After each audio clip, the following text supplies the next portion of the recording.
Okay lang ba makinig ng music para makatulog? That's one way for you to be able to relax. Then it's okay. Pero, paano ka nakikinig ng music? Yan ang tanong ko. Naka-speaker ba siya? Or naka-headset ka na Bluetooth?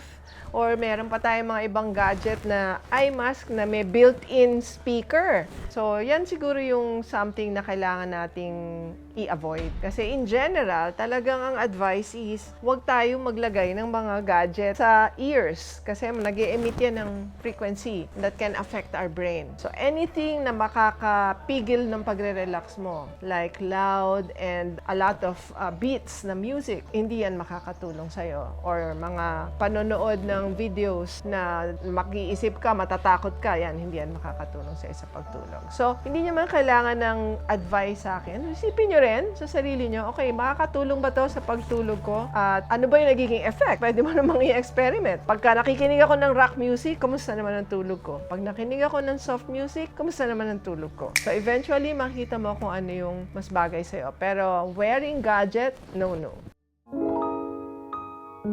Ask Dina.